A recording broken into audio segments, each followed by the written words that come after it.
Núcleo celular en meiosis. La meiosis es un tipo de división celular que es exclusivo de las células eucariotas y fundamental para lo que es la reproducción sexual de todos los seres vivos para la obtención de los gametos. Por tanto, va a ser un proceso que se va a producir fundamentalmente a nivel de las células germinales que van a intervenir en la reproducción sexual produciendo gametos. Este proceso meiótico se va a caracterizar porque existe una doble división del núcleo celular sin replicación intermedia, con una interfase en la cual no va a haber replicación, y el objetivo de este proceso es formar núcleos hijos que tengan justo la mitad de cromosomas que el núcleo de la madre y además que sean totalmente originales, con el objetivo de que al tener la mitad de cromosomas, como se tiene que unir un gameto masculino y un gameto femenino a la reproducción sexual, no dupliquemos la información genética y además que sean originales para que produzcan estos seres más evolucionados una gran variabilidad. Parte de las células diploides para originar células haploides totalmente original. Los gametofitos, las células que están en los órganos sexuales, son células diploides y gracias al proceso de la meiosis van a originar células haploides y originales. A todo este proceso de división nuclear se le va a acompañar una división citoplasmática que en conjunto se le denomina división celular meiótica. La meiosis es la división nuclear de las células destinadas a producir gametos. Cuando el ADN se condensa, da lugar a cromosomas formados por dos cromátidas. Los cromosomas homólogos entran en contacto íntimo e intercambian parte de sus cromátidas hasta que se repelen y empiezan a separarse. Durante este proceso, la membrana nuclear y el nucleolo desaparecen. Los cromosomas homólogos todavía unidos se colocan en la placa ecuatorial del huso acromático hasta que se separan y se sitúan cada uno en un polo celular. Se forma una nueva membrana nuclear y el citoplasma se divide en dos. Tras una breve interfase, los cromosomas se contraen, la membrana nuclear desaparece y se sitúan en la placa ecuatorial. Los centrómeros se dividen y cada cromátida migra a un polo celular. Una nueva membrana nuclear aparece alrededor de cada juego de cromosomas mientras se produce la división del citoplasma. Este proceso es el que comenzamos ahora su estudio de manera más detallada. Podemos, como hemos hecho en la mitosis, dividir didácticamente la meiosis en diferentes fases, teniendo en cuenta que la meiosis no le pasa como a la mitosis, que es un ciclo celular, sino que es una división terminal que empieza en unas células que son células germinales y que finaliza con la formación de los gametos. Luego, esto no es un ciclo continuo como ocurre con la mitosis, sino que es una división terminal. ¿En qué fase la podemos dividir? Pues en este esquema puesto en colores podemos ver perfectamente cómo, partiendo de un primer momento que sería la interfase de las células germinales, tenemos dos momentos meióticos, la meiosis 1 y la meiosis 2, separada por una interfase muy característica que nosotros veremos después a continuación, porque no se va a producir duplicación del material genético. En esta meiosis 1, que está aquí puesta en verde, tenemos las mismas fases con la misma denominación que en la mitosis, pero veremos que los procesos que se van a producir, el contenido de esa fase son totalmente distintos. Empezando por la primera, que es la profase 1, que a su vez se subdivide en 5 periodos diferentes, que se llaman leptoteno, cigoteno, paquiteno, diploteno y diacinesis. Una vez que el núcleo celular ha salido de la profase 1 con las modificaciones que posteriormente explicaremos, entran en metafase 1, posteriormente en anafase 1 y finalmente en telofase 1. Y de ahí a una breve interfase que dé paso a una segunda división meiótica que se denomina meiosis 2, que tiene también las mismas fases, mejor dicho, los mismos nombres en la fase, pero con un contenido totalmente distinto. Sería la profase 2, la metafase 2, la anafase 2 y la telofase 2. Y en esta última telofase, cuando termine este proceso, nos vamos a encontrar cómo, a partir de células diploides, vamos a obtener células haploides totalmente originales. Este esquema es el que vamos a seguir para la explicación de la meiosis, detallando los fenómenos biológicos que ocurren en cada una de sus fases. Comenzamos con la interfase. ¿Qué ocurre en esa primera interfase? Pues es el periodo que, como ya he dicho, se encuentran los gametocitos, los meiocitos, en las gónadas masculinas o femeninas, esperando su maduración. En la fase S de ese ciclo, de esa interfase, se produce la duplicación del material genético, la duplicación del ADN, haciendo que cada cromosoma del padre o cada cromosoma de la madre, es decir, que cada cromosoma homólogo quede formado por dos cromátidas hermanas unidas por el centrómero. Esto se ve muy bien aquí en este esquema que os tengo puesto. En el esquema tiempo vemos como en la interfase, en la fase S, al principio tenemos dos cromosomas homólogos, uno del padre y otro de la madre.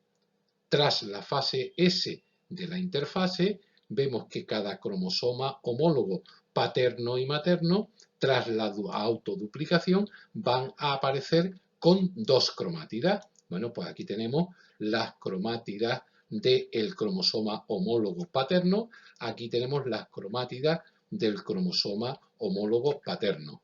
Estas dos cromátidas, la cromátida 1 y la cromátida 2, se denominan cromátidas hermanas. Cromátidas hermanas, que corresponden a la cromátida, a los cromosomas homólogos paternos. Estas dos cromátidas, la 3 y la 4, se denominan cromátidas hermanas del cromosoma homólogo, en este caso el paterno, ¿vale? Luego, en la interfase, lo que fundamentalmente se va a producir es la autoduplicación, empezando el proceso meiótico con dos cromosomas homólogos, cada uno compuesto por dos cromátidas hermanas. Como he dicho, estos cromosomas forman parejas de cromosomas homólogos, donde uno es del padre y otro es de la madre. Y en esa circunstancia comienza la primera división meiótica.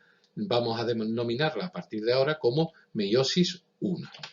En esa meiosis 1 lo que se va a producir es la obtención de células haploides a partir de una célula diploide. Hemos empezado o vamos a empezar con esos cromosomas homólogos con dos cromátidas y esos cromosomas van a sufrir un tipo de división que se llama división reduccional. ¿Por qué se llama división reduccional? Se llama división reduccional porque en esta división es donde se reduce el número de cromosomas a la mitad y se obtienen núcleos haploides a partir de una célula diploide. Pero es que además esos núcleos haploides que nosotros vamos a obtener son núcleos haploides originales. ¿Por qué? Porque también en esta meiosis 1, división reduccional, se va a producir la recombinación y separación de cada pareja de cromosomas homólogos de la madre y del padre y se van a intercambiar fragmentos génicos, de tal suerte que a partir de ahí nos vamos a encontrar que cada célula hija final tendrá un cromosoma de cada pareja de homólogos, del padre o de la madre, pero no iguales, sino que se han recombinado las cromátidas homólogas, es decir, una cromátida del cromosoma homólogo del padre con una cromátida del cromosoma homólogo de la madre. Lo vamos a ver más detenidamente cuando expliquemos todo el proceso meiótico, pero tenemos que tener claro que en esta primera división meiótica, en esta meiosis, llamada también división reduccional, vamos a obtener células haploides y células recombinadas, células que tienen la mitad de los cromosomas y esas cromosomas tienen una información recombinada en este proceso. Como hemos dicho, esta meiosis 1 tiene 4 fases: profase, metafase, anafase y telofase. En esta primera fase, la profase, es la fase más larga de toda la meiosis, es la fase más complicada porque se va a producir el sobrecruzamiento y la recombinación genética mediante el apareamiento de los cromosomas homólogos del paterno y del materno e intercambio de ese material génico. Para entender bien cómo se produce el sobrecruzamiento y la recombinación genética en esta profase 1, la vamos a dividir a su vez en 5 etapas distintas, que se denominan leptoteno, cigoteno, paquiteno, diploteno y diacenese. De tal manera que al leptoteno llega una célula con cromosomas diploides y originales del padre y de la madre, y al final de esta fase nos vamos a encontrar con cromosomas haploides totalmente originales. Estudiemos lo que se produce en cada etapa de la profase 1. En la fase del leptoteno, que es la primera, leptos tiene puesto ese nombre porque son filamentos muy delgados, es la etapa más larga de la profase, empieza con un aumento del volumen nuclear, se condensa el ADN visualizándose los cromosomas como filamentos largos e individualizados con sus dos cromátidas. Aquí tenemos el ejemplo que tenemos, el gráfico que os tengo puesto, tenemos la membrana nuclear claramente distinguida, tenemos los dos centriolos y hemos puesto en rojo el cromosoma materno, en azul el cromosoma paterno. Son finos filamentos, por eso la palabra leptos, delgados, leptoteno, que están perfectamente individualizados y como vienen de la interfase, cada uno de estos cromosomas homólogos, este sería el materno y este el paterno, tienen cada uno de ellos dos cromátidas hermanas. Cada cromosoma, como estoy diciendo, dos cromátidas hermanas que no se observan al microscopio óptico porque se encuentran prácticamente unidas. Por eso, si nosotros miramos aquí parece que hay solamente una cromátida. Bueno, pues al microscopio óptico, que parece que hay una, es totalmente incierto. Hay dos cromátidas hermanas que forman cada uno de estos cromosomas homólogos. Y estas cromátidas permanecerán así unidas hasta el final de esta profase. Y estos cromosomas pues se distribuyen anárquicamente por todo el núcleo celular y se va uniendo a la lámina nuclear, a lo que es la membrana del núcleo, mediante unas estructuras que se llaman placas de unión. ¿Veis? Que lo tenemos aquí perfectamente dibujado. Vamos a seguir el ejemplo con este gráfico poniendo solamente un par de cromosomas homólogos, uno de la madre y otro del padre. Y esto es lo que pasa fundamentalmente en la primera fase. En la segunda fase, fase de cigoteno, cigo viene de yugo, porque si veis en esta imagen los cromosomas homólogos paterno y materno adquieren esta forma que parece el yugo que llevaban antiguamente los animales cuando tiraban de una carreta dos animales, pues esa especie de madera que llevaban en el cuello se llaman yugo. Adoptan esa forma porque en la fase de cigoteno se va a producir un fenómeno que se llama sinapsis. La sinapsis no es otra cosa que el apareamiento íntimo de los cromosomas homólogos paterno y materno, punto a punto, gen a gen, en toda su longitud. Aquí estamos viendo como estamos viendo el inicio de la unión de la sinapsis del cromosoma paterno y del cromosoma materno. Se unen como si de una cremallera se tratase, con reconocimiento de las secuencias génicas comunes, es decir, de la información que llevan idéntica para no recombinarla, para no intercambiarla. La unión, como ya os he dicho, se inicia por los extremos homólogos de ambos cromosomas a nivel de la envoltura celular. Y quedan unidos, aquí tenemos lo que ocurría en la interfase, lo hemos dicho, cromátidas hermanas del padre, cromátidas hermanas de la madre, cromosomas homólogos del padre, cromosomas homólogos de la madre, cada una con dos cromátidas hermanas. Eso era lo que estábamos viendo en la fase de leptoteno, se estaban ensamblando y aquí en esta parte se ensamblan en la fase de cigoteno, de tal manera que cada par de cromosomas apareados, esto que estáis viendo aquí ahora mismo, recibe el nombre de bivalente o tétrada. ¿Por qué? Porque veis que cada uno está formado por 4 cromátidas. ¿Vale? Pues aquí tenemos las cromátidas y una estructura central, ¿veis? Esto sería lo que sería el material genético y una estructura central que recibe el nombre de complejo sinaptonémico. Mirad, ¿qué es el complejo sinaptonémico? Una estructura que es la que va a formar la sinapsis. Es una estructura proteica compleja que va a encargarse de unir los bivalentes, es decir, de unir el cromosoma homólogo paterno con el cromosoma homólogo materno mediante unos ejes laterales y paralelos que tenéis dibujados aquí, serían estos ejes paralelos y laterales que tienen unos unidos por un eje central y que va a ir formando una estructura como en dientes de llave similar a una cremallera. Esto empieza a formarse inmediatamente antes de Paquiteno y desaparece inmediatamente después. Y se va a formar la sinapsis.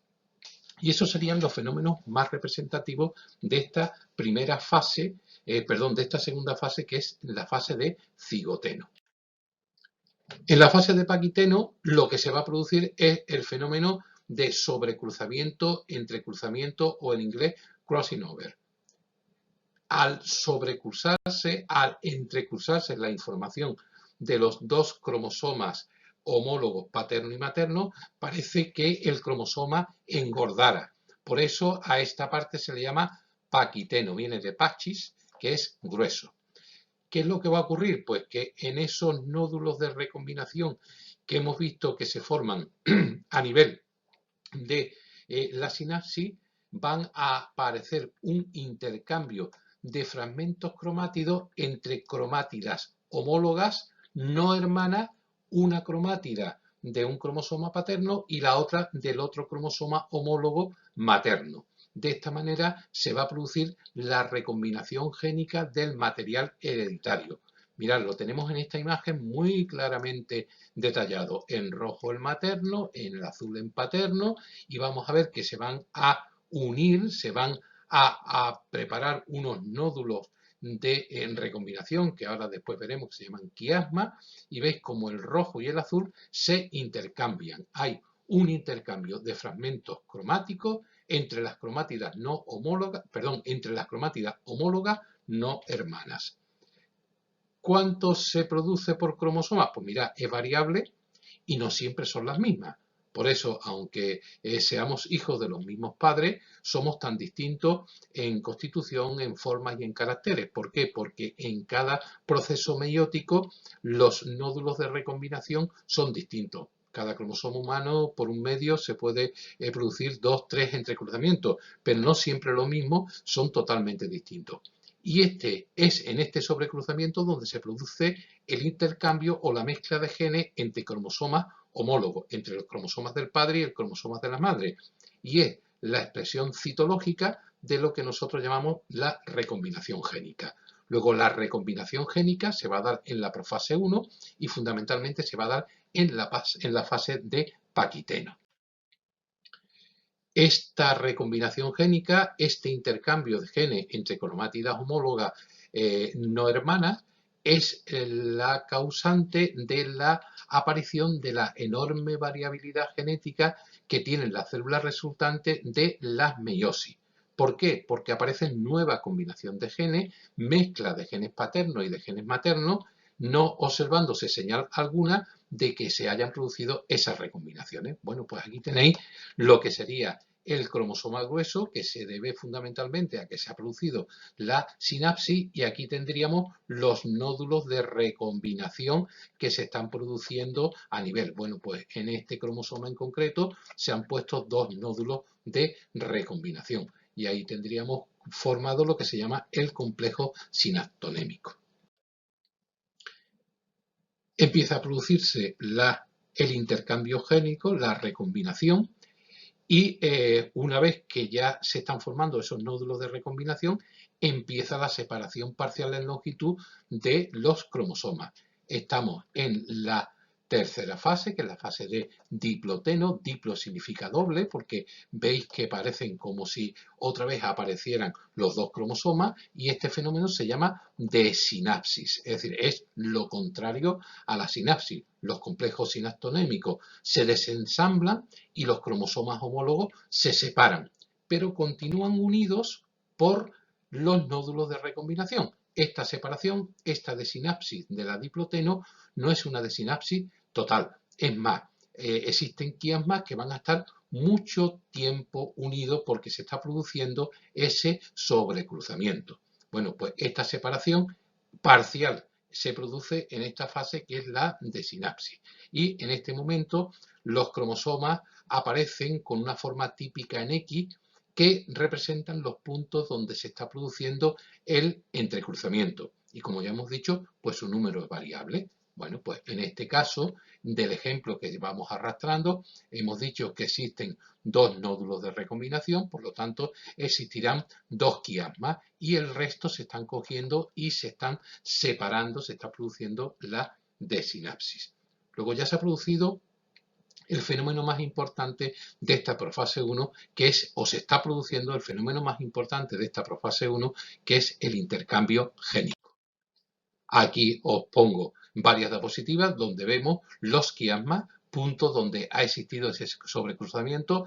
Aquí tenemos los cromosomas homólogos, materno y paterno, en rojo y en azul, y vemos como en este punto en concreto y en este punto en concreto, aquí lo tenemos en el esquema, se está produciendo el intercambio génico, el nódulo de recombinación, el quiasma entre cromosomas, entre cromátidas hermanas, entre cromátidas homólogas, una del padre y otra de la madre. Y aquí vemos pues diferentes ejemplos donde vamos a ver que en el cromosoma A o en el B pues hay dos nódulos de recombinación, dos quiasmas, y en el C pues existe exclusivamente uno. Mismo ejemplo, donde definimos lo que son los quiasmas, zona donde los cromosomas se mantienen unidos por uno o más puntos, donde las cromátidas homólogas no hermanas se van entrecruzando, la del padre y la de la madre. Vuelvo a poner el mismo ejemplo para que lo entendáis. Cromosoma homólogo del padre, cromosoma homólogo de la madre. Estas dos serían las cromátidas hermanas y estas serían una cromátida y la otra cromátida homóloga, la del padre y la de la madre. Y vemos cómo aquí se recombinan. En este punto de unión se forman los quiasmas, que es donde el resto se produce la desinapsis, pero ahí se sigue produciendo la recombinación porque son procesos más lentos. Veámoslos en un dibujo animado donde, en una animación donde vamos a ver no solamente los fenómenos que se producen en la profase 1, sino que vamos a terminar de ver todo lo que es el proceso de profase. Nos vamos a fijar en esos dos genes, interfase, F y H. Ahí tenemos cromátidas homólogas hermanas y vemos cómo se produce la aparición del nódulo de recombinación y vemos cómo el H mayúscula y el H minúscula han cambiado de cromosoma. Vemos como ahora en la siguiente fase, metafase, profase, telofase, se van a separar en dos células distintas con cromosomas recombinados. Y aquí nos pone un ejemplo de cómo sería si no existiera quiasma y cómo nos dan otro tipo de gametos. Bueno, pues ahí no ha habido ninguna recombinación y sigue el F y el H mayúscula y minúscula en cada célula de origen. No recombinados y recombinados. Y ahora entramos en las cuatro células, en lo que sería la segunda etapa de la meiosis, que sería en separar esas cromátidas hermanas, obteniendo al final cuatro cromosomas, unos que son idénticos a los del padre, que serían estos, pero estos dos serían cromosomas recombinados porque hemos intercambiado en esta profase 1 la información genética. El resto de las fases, pues bueno, pues son las fases normales para terminar la profase 1. En la diacinesis, dia significa a través de, pues los cromosomas se van a cortar, se condensan, se hacen más gorditos y se empiezan a separar de la membrana nuclear. Se ve perfectamente como el bivalente está formado por las cuatro cromátidas, cada par de cromátidas hermanas unidas por su centrómero y las no hermanas pues unidas por los quiasmas que todavía no se han terminado de separar. Y es en esta fase cuando ya termina definitivamente el sobrecruzamiento con el desplazamiento progresivo de los quiasmas hacia los extremos de los cromosomas, quedando los cromosomas homólogos unidos entre sí por los quiasmas terminales. Vemos en esta imagen cómo se está produciendo todos los fenómenos de profase 1, vemos cómo tenemos las parejas de homólogos y vemos cómo aquí sí siguen algunos quiasmas unidos para dar origen a la información original. En resumen, podemos decir que en la profase 1 se van a producir los siguientes fenómenos. Tenemos en la interfase, que esta parte que tenemos aquí perfectamente delimitada, después de la fase S, tenemos dos cromosomas homólogos, cromosoma homólogo paterno, cromosoma homólogo materno, cada uno con dos cromátidas. Estas dos cromátidas entre sí se llaman cromátidas hermanas y eso sería en la interfase. Llegamos a la profase 1, en la fase del ectoteno, vemos cómo se va a ir produciendo la condensación, la unión de la cromátida de cada uno de las cromátidas hermanas de esos cromosomas homólogos y vemos cómo en la fase del cigoteno se produce la sinapsis, se produce el cierre en cremallera con reconocimiento de las secuencias comunes, que esas no se van a intercambiar, y de las no comunes, que en la siguiente fase, en la fase de paquiteno, es donde se va a producir el sobrecruzamiento y la aparición de esos nódulos de recombinación que después se van a quedar convertidos en lo que serían los quiasmas. Para entrar en las últimas fases, diplotemos, diacinesis, donde los quiasmas se van cogiendo, se van separando y nos vamos originando otra vez dos cromátidas hermanas que ya son originales, puesto que han sufrido un proceso de recombinación. De tal suerte que al final de la profase 1 nos vamos a encontrar que las tétradas emigran a una zona próxima a la membrana nuclear, distribuyéndose de forma regular. Va a empezar a desaparecer la membrana nuclear, va a desaparecer también el nucleolo, se van a duplicar los centriolos emigrando cada uno a un polo del núcleo y la aparición del uso acromático. Es decir, que en esta fase final van a aparecer los fenómenos propios de la profase que si veis se superponen mucho a lo que ya explicamos de la mitosis. Estos cromosomas ya recombinados con sus quiasmas se anclan a los microtúbulos del uso acromático y ya está preparado la célula para el núcleo celular para iniciar lo que sería la metafase. ¿Qué va a ocurrir en la metafase 1? Pues que el uso acromático se encuentra ya totalmente extendido y los cromosomas están en su estado más condensado. Es lo que nos indica que estamos ya propiamente en metafase y que la profase 1 ha terminado.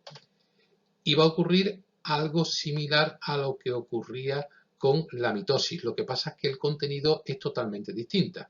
¿Por qué? Porque inicialmente las tétradas se van a alinear en el plano ecuatorial del uso acromático gracias a los movimientos de contracción y relajación de las fibras cinetocóricas de los microtúbulos.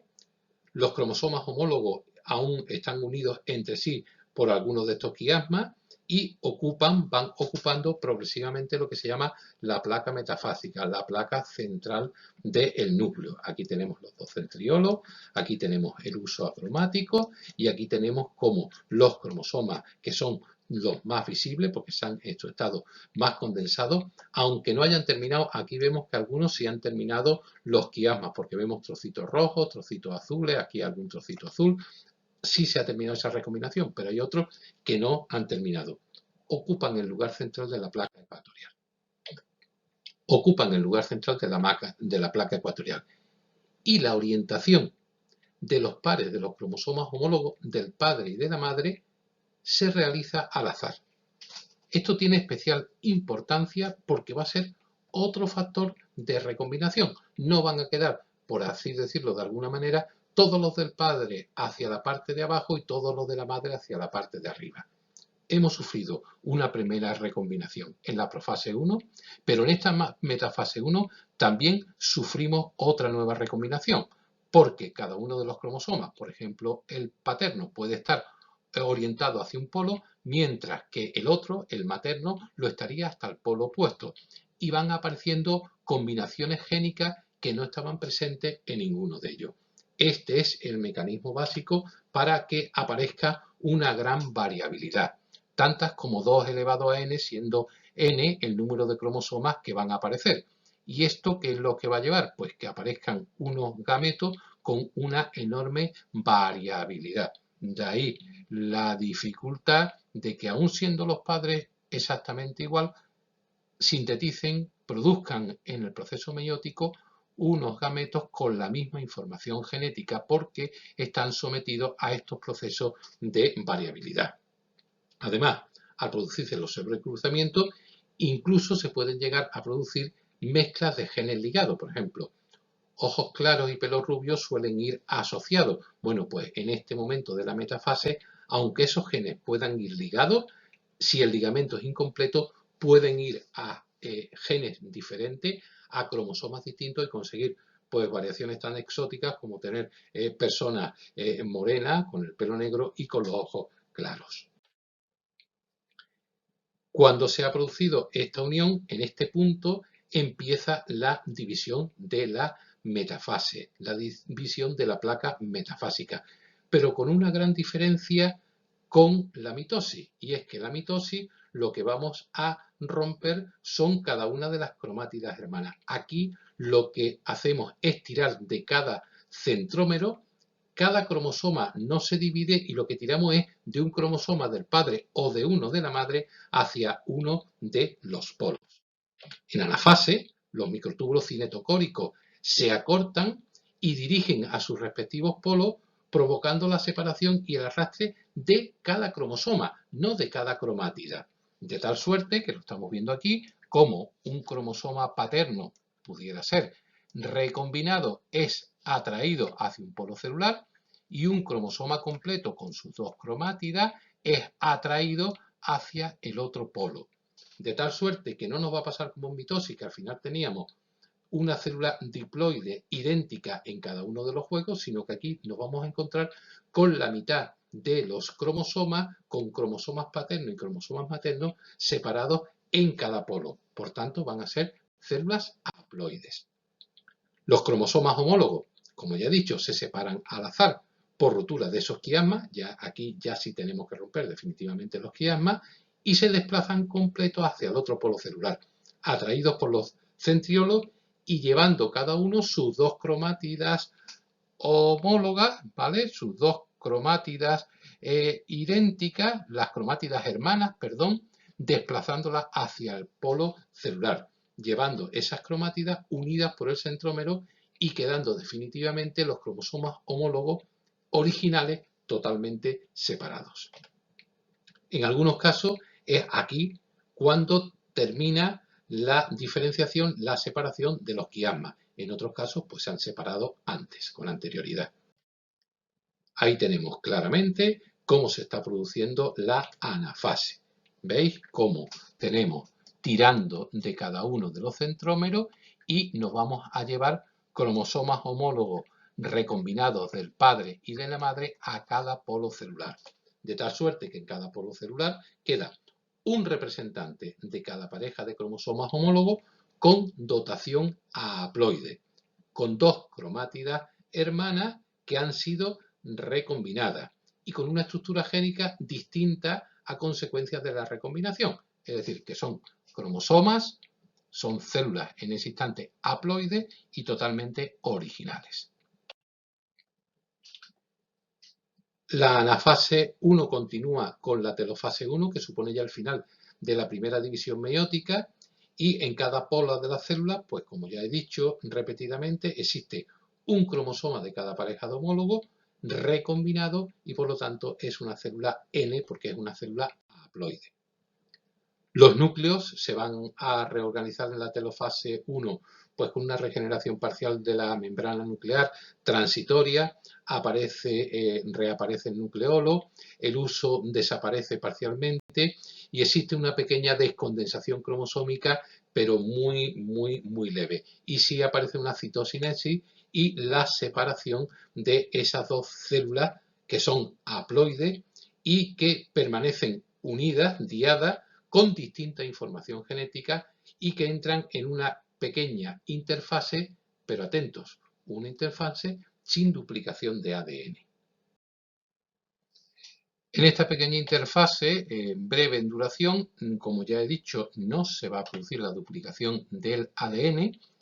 Cada cromosoma contiene ya información preparada, tiene sus dos cromátidas hermanas para pasar a la segunda división meiótica.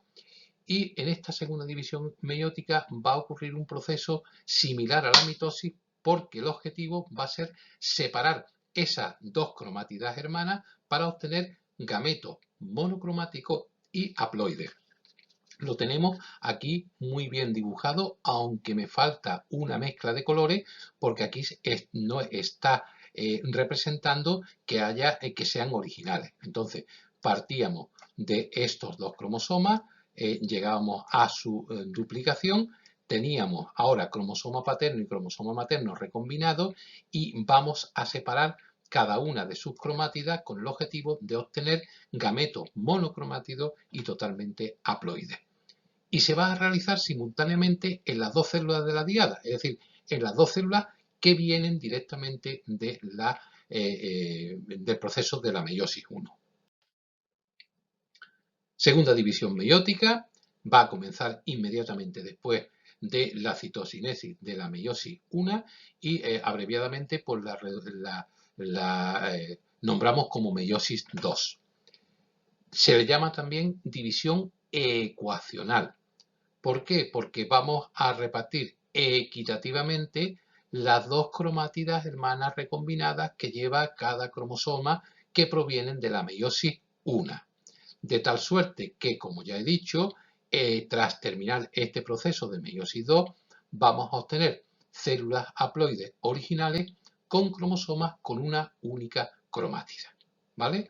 Ese es el objetivo fundamental de este proceso meiótico.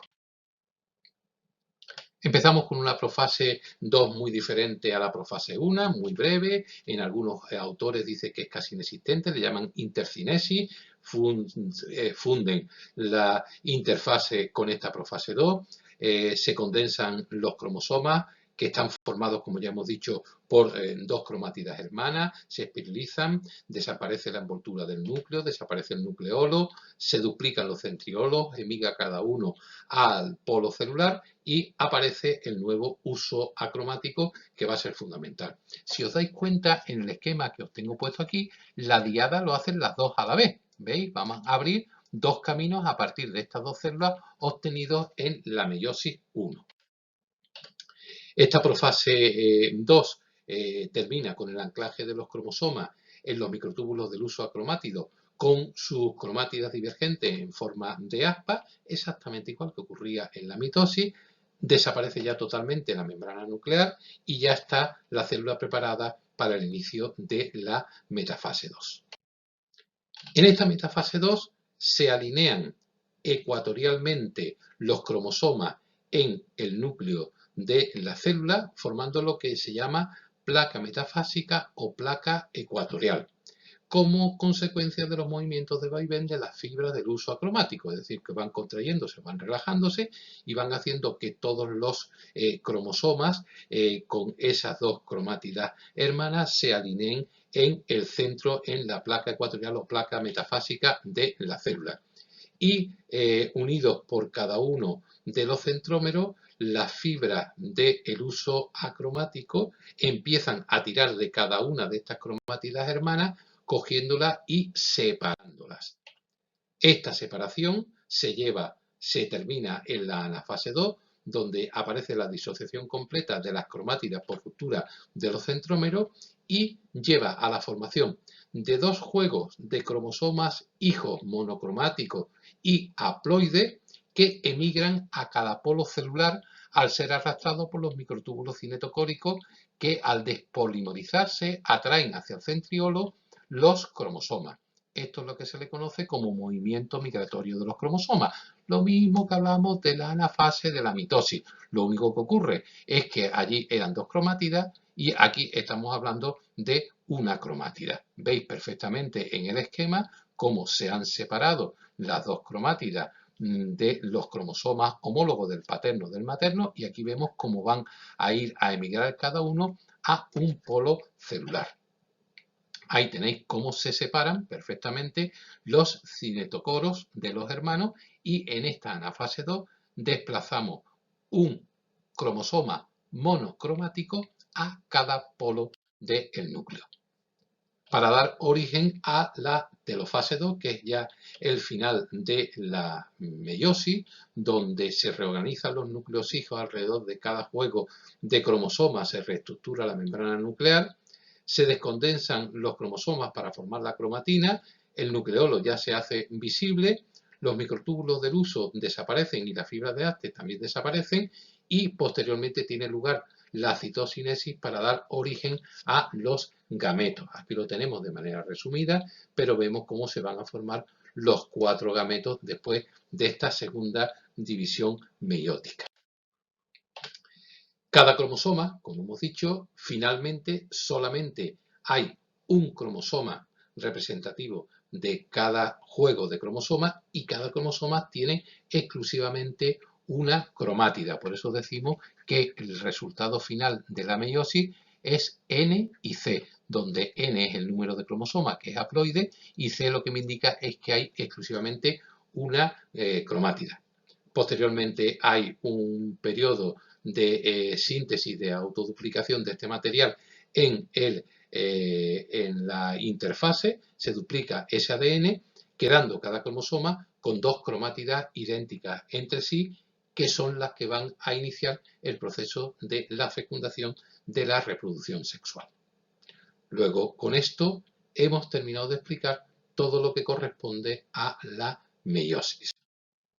En conclusión, podemos decir que al finalizar el proceso meiótico, vamos a obtener 4 gametos que tienen la mitad de la dotación cromosómica de sus padres, por lo tanto son gametos haploides, y cada gameto tiene una combinación génica distinta, diferente, y es totalmente original.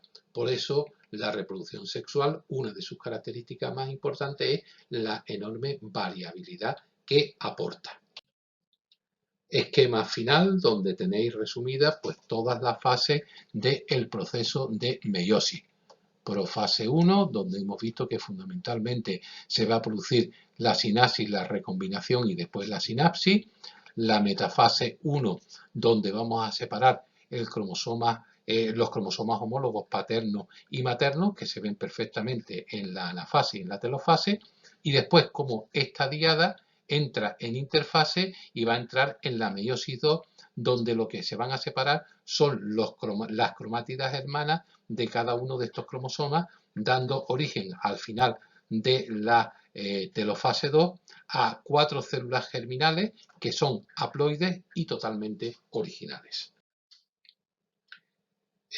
Animación donde vamos a ver todo el proceso de la meiosis de manera continua. Duplicación de la primera interfase, separación de cromosomas homólogos y lo que serían cromátidas hermanas. Profase 1, sinapsis y crossing over, formación de quiasmas.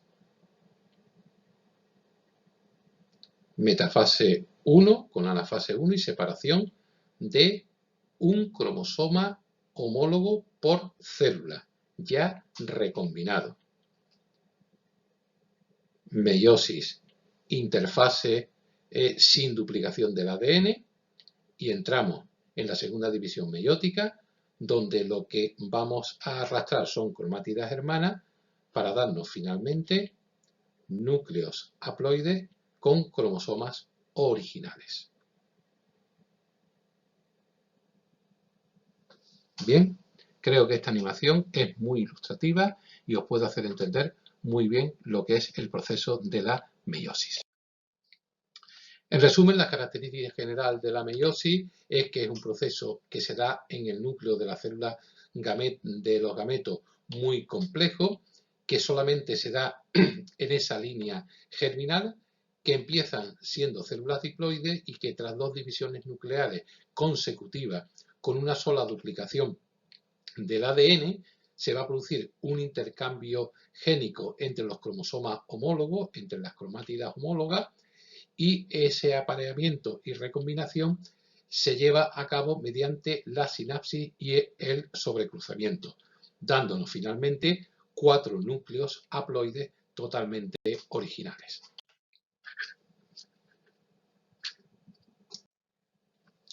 Atención, ni se ocurra nunca decir que una meiosis son 2 mitosis consecutivas, ya que eso es una cosa que no tiene nada de real. Existen una serie de diferencias muy importantes para decir eso de que una meiosis es como si fueran 2 mitosis una detrás de otra. ¿En qué se diferencia? Hombre, pues se diferencia, como hemos visto claramente, en la profase 1, donde existe un intercambio génico, cosa que en la división meiótica no va a existir nunca, y después la producción de gametos de individuos haploides originales, a diferencia de la mitosis, que son individuos totalmente idénticos. Aquí tenéis esta comparativa en gráfico, donde veis la diferencia que existe entre la meiosis y lo que sería la mitosis. Aquí nos da 2 células diploides idénticas a la original, no ha habido nunca duplicación, y aquí obtenemos 4 células haploides totalmente originales. Mismo gráfico con el mismo proceso, donde nos indica de manera gráfica cuál es la diferencia entre meiosis y mitosis. Estos esquemas pueden ser de gran utilidad a la hora de responder a algunas de las cuestiones de selectividad que nos pueden proponer. Y aquí tenéis un GIF animado muy gracioso donde me explica igualmente cuál es la diferencia entre mitosis y meiosis. Vemos como en el caso de la mitosis el número de cromosomas que obtenemos al final son idénticos, son 46 cromosomas. En cambio, en la meiosis lo que vamos a obtener son gametos originales, cada uno totalmente distintos. Como la primera división meiótica es haploide, se obtienen células haploides, y como en la segunda son monocromáticas.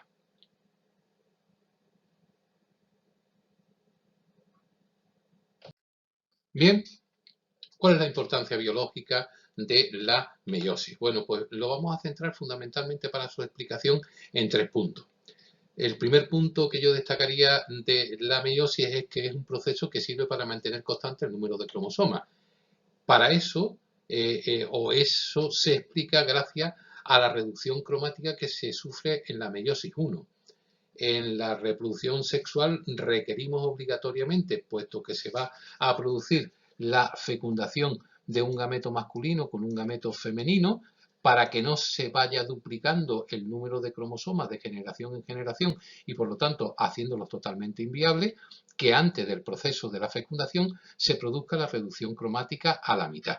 Bueno, pues esa es una de los puntos a resaltar en la importancia biológica de la meiosis.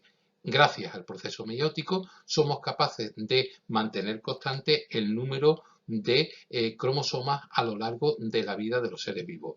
Asegura gametos haploides y que su fecundación nos dé individuos cigotos diploides.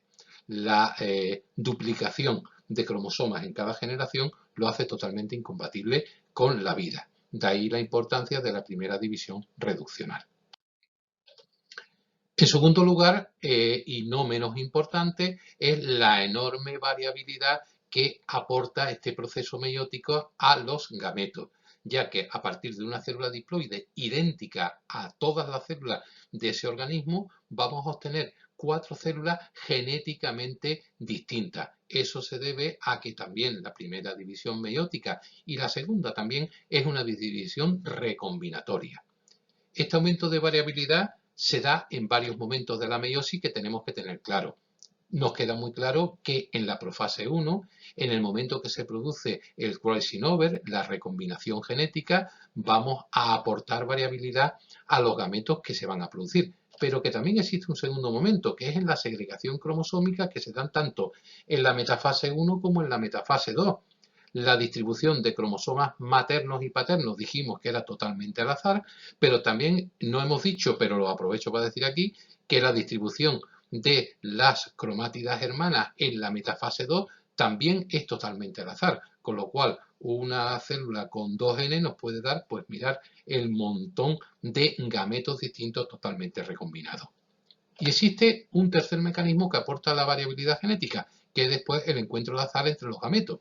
Claro, esto nos explica cómo en circunstancias de cosanguinidad hay determinadas afecciones por disminución de la variabilidad genética que aparecen con más frecuencia. Pero imaginaros la recombinación genética de una persona que vive en España con la persona que esté en Australia, que está en las antípodas, pues tendrá una variabilidad genética en su progenie muy importante. Y la tercera importancia biológica o el tercer punto sería que esta variabilidad contribuye al mecanismo de la evolución. ¿Por qué?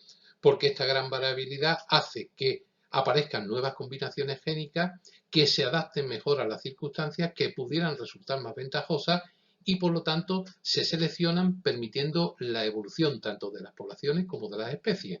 Las especies, los individuos de las especies que se encuentran mejor adaptados son las que sobreviven. Poniendo un ejemplo, los humanos, pues por eso las razas con más acúmulos de melanina en la piel están en zonas cálidas como es en África, y las razas con menos melanina en la piel nos lo vamos a encontrar fundamentalmente en países donde la cantidad de horas de sol es menos importante, lo mismo que la contribución de pigmentos a nivel del iris del ojo. Eso hace que se originen, esta evolución hace que se originen individuos únicos e irrepetibles que se adaptan a esos cambios ambientales. Para terminar, aunque con esto ya habríamos terminado el tema de la meiosis, a mí me gustaría explicaros una serie de gráficos que pueden ser de enorme utilidad, tenerlos bien claros y entendidos para resolver cuestiones de razonamiento y cuestiones teóricas de selectividad. Y lo que voy a hacer es poneros gráficos para que entendáis cuál es la evolución cromosómica a lo largo de todo el ciclo celular en el ser humano o en cualquier tipo de ser vivo que tenga esta doble característica de tener dotaciones haploides y diploides.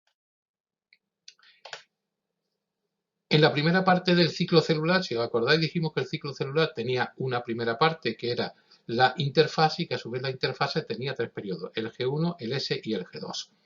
En la fase G1 de todas las células, incluidas no las germinales, sino las originales de las germinales, los individuos va a ser individuos 2N, 2C. ¿Qué significa 2N? Significa que tiene dotación diploide. ¿Qué significa 2C? Pues significa que la cantidad de ADN que tiene, es 2 la cantidad.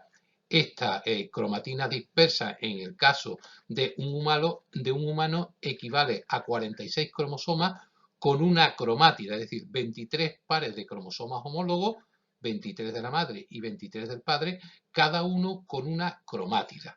Luego, con una cromátida, como yo tengo aquí representado, sería la dotación 2N, 2C. Y así es como se encuentran las células en el periodo G1 de la interfase. Sabéis que al periodo G1 de la interfase le sigue el periodo S, donde se va a duplicar la cantidad de material genético. Las dos series, los dos cromosomas, las dos series de cromosomas homólogos del padre y de la madre sufren un proceso de autoduplicación y duplicamos la cantidad de ADN, no duplicamos el número. Por lo tanto, al terminar la fase S, nos vamos a encontrar que la cromatina duplicada es equivalente como si cada cromosoma replicara una cromátida, y entonces tendríamos 2N cromosomas, tendríamos 46 cromosomas, 36 del padre y 36 de la madre, pero cada uno con dos cromátidas hermanas, con las cromátidas hermanas duplicadas, una que sería la copia y otra que sería la original. Eso es lo que pasa en la fase S, eso es lo que permanece en la fase G2 y en la fase M. De tal manera que si nosotros empezamos el ciclo celular, tanto sea mitosis como sea meiosis, nosotros vamos a empezar con una célula 2N4C. 2N significa que es diploide, 4C significa que tiene cada dotación, cada cromosoma homólogo, tienen dos cromátidas hermanas.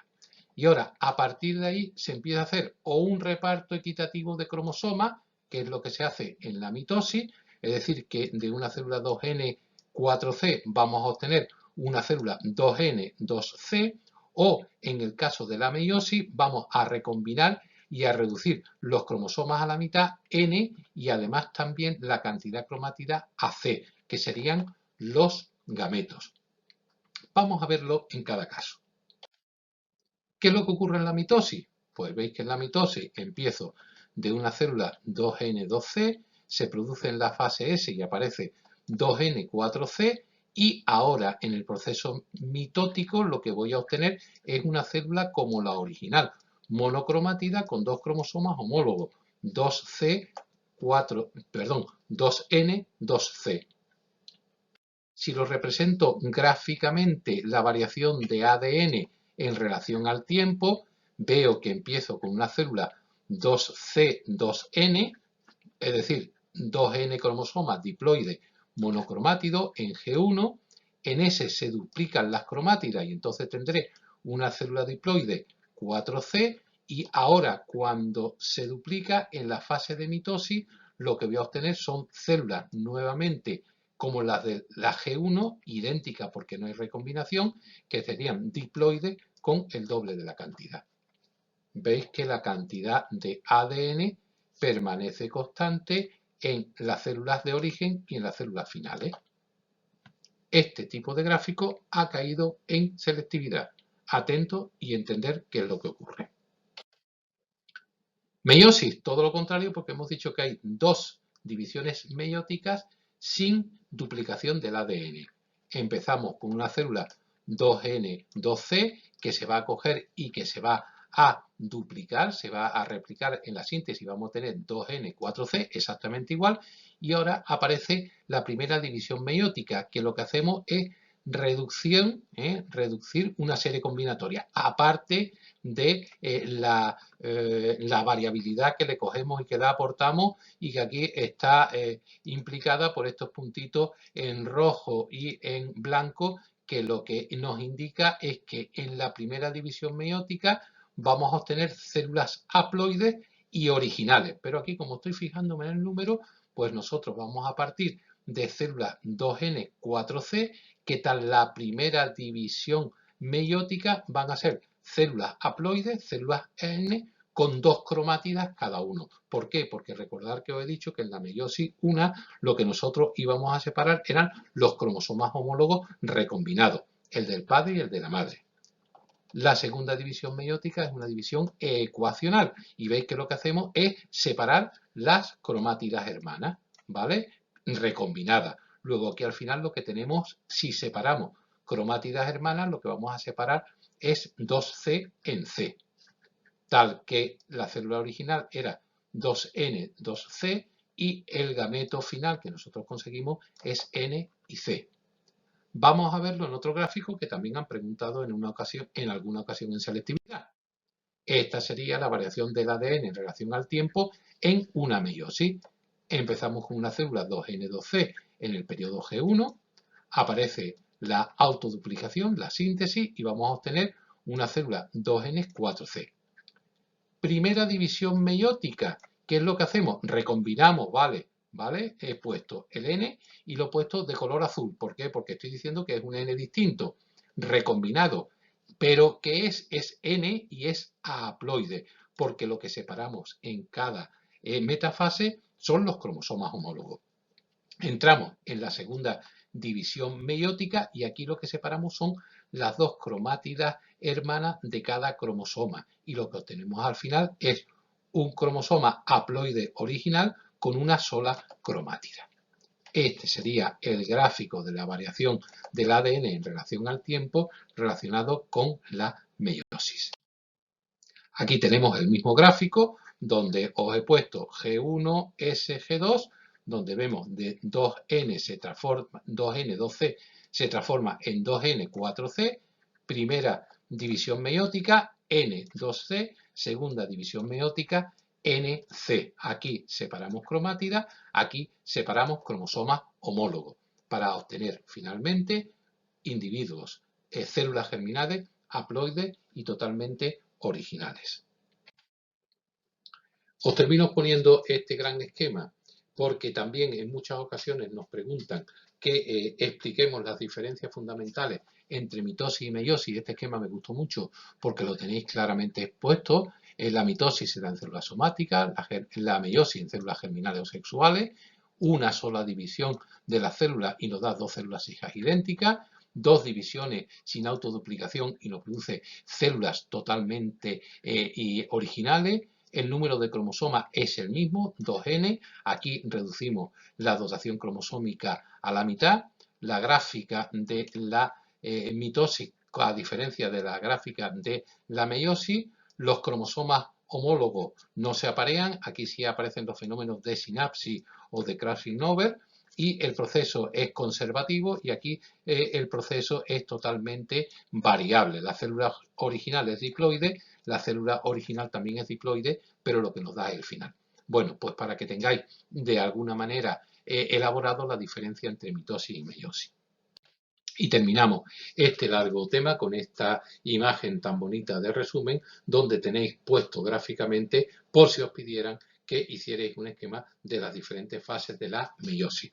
Ahí tenemos puesto lo que sería la meiosis 1, teníamos inicialmente la interfase, veis que aquí me habla de meiosis 1, donde tenemos la profase 1, que me habla del entrecruzamiento cromosómico, metafase, anafase y telofase C1. Y cómo la diada de manera conjunta entra en la segunda división meiótica que se da conjuntamente profase 2, metafase 2, anafase 2 para darnos finalmente gametos haploides y originales.